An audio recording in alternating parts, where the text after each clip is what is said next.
अभी एक news market में सर्कुलेट हो रही है कि यूएस जो एक इकोनॉमिक सुपर पावर कंसिडर किया जाता है वर्ल्ड ऑर्डर में, वो डेट डिफ़ॉल्ट कर सकता है। अब रिसेंटली हमने देखा है कि जब ग्रीस, पोर्टुगल, इटली, स्पेन या दूसरी छोटी कंट्रीज़ के डिफ़ॉल्ट प्रॉस्पेक्ट्स का डिस्कशन चलता है तो उसका इम्पैक्ट ओवरऑल सेंटिमेंट्स पे कितना नेगेटिव होता है। रेटिंग्स क्रैश हो जाती है, करेंसी मार्केट्स वॉलेटाइल हो जाते हैं, गोल्ड प्राइसेस शूट अप हो जाते हैं और इसके अलावा भी इकोनॉमी बहुत सारे तरीक़ों से अफेक्ट होती है। पूरा एनवायरनमेंट पेसिमिस्टिक हो जाता है। तो अब हम सोच सकते हैं कि यूएस के डेट डिफ़ॉल्ट अगर होता है तो इसका इम्पैक्ट या स्पायरल रिपरकशंस क्या हो सकते हैं यूएस पे और वर्ल्ड वाइड।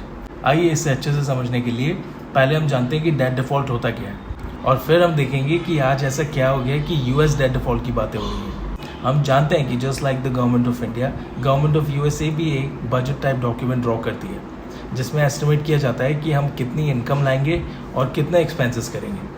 अभी ये तो बेसिक ही है कि अगर हमारी इनकम 100 रुपये है और एक्सपेंसेस 130 है तो जो इनकम से एक्स्ट्रा एक्सपेंस हम करेंगे वो आएगी किसी न किसी की बोरिंग से ही। अब ये जो बोरिंग्स का कॉन्सेप्ट है वो यूनिक नहीं है यूएसए के केस में। मोस्ट गवर्नमेंट्स अभी के टाइम में ऐसे ही चल रही है कि उनके एक्सपेंडिचर्स ज़्यादा होते हैं इनकम से। यूएसए के केस का ही अगर हम डिस्कशन कंटिन्यू करें तो impact of pandemic and other consequent economic hits की वजह से प्रॉब्लम थोड़ी ज़्यादा सिवियर हो गई है। आपको याद होगा कैसे यूनाइटेड स्टेट्स ने multiple tranches of quantitative easing के थ्रू बोरिंग्स की थी। अभी हमने जैसे शेयर किया कि अगर आपकी इनकम 100 रुपये है और आपके एक्सपेंडिचर्स इनकर हो रहे हैं 130, तो जो ऊपर के 30 है वो काउंट होते हैं एज डेट।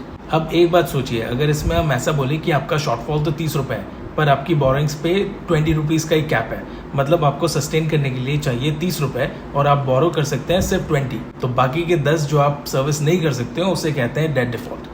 और ऐसा ही कुछ होने के प्रॉस्पेक्ट्स अभी यूएस इकोनॉमी पे छाए हुए हैं। जो कैप यूएस इकोनॉमी पे लगा है वो है 31 ट्रिलियन यूएस डॉलर्स का और जो यूएसए रीच कर चुका है जनवरी 2023 में ही।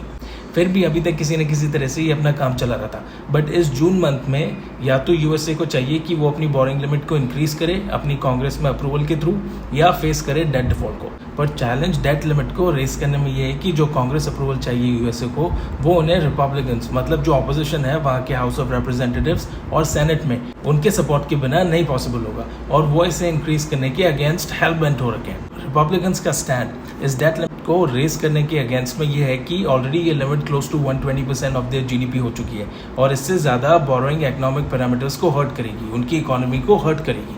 अभी सोचिए कि अगर कांग्रेस डेट लेवल को रेज नहीं करती है तो जो एक्सपेंडिचर्स हैं यूएसए के, जो रीपेमेंट्स या इंटरेस्ट ऑब्लिगेशंस हैं यूएसए के, वो सब डिफॉल्ट हो जाएंगे। इमीडिएट कॉन्सिक्वेंसेस तो ये होंगे कि यूएसए की क्रेडिट रेटिंग्स अफेक्ट होगी, इन्वेस्टर सेंटिमेंट हर्ट होगा, बोरिंग रेट्स रीएडजस्ट होंगी और overall standing of the United states भी हर्ट होगी। पर हमें जैसे थोड़े पास्ट के एक्सपीरियंसेस से दिखता है कि इस तरह का ड्रामा पहले भी काफ़ी बार हो चुका है और जो भी वहाँ ऑपोजिशन में होती है, रिपब्लिकन्स या डेमोक्रेट्स, इस तरह का ड्रामा करती ही रहती है लास्ट मिनट तक। तो हमें तो अभी भी यही लगता है कि ये लिमिट रिवाइज होगी और डेट डिफ़ॉल्ट जैसी चीज़ें अभी होने वाली नहीं है यूनाइटेड स्टेट्स में। आपको क्या लगता है? Stick around, thanks.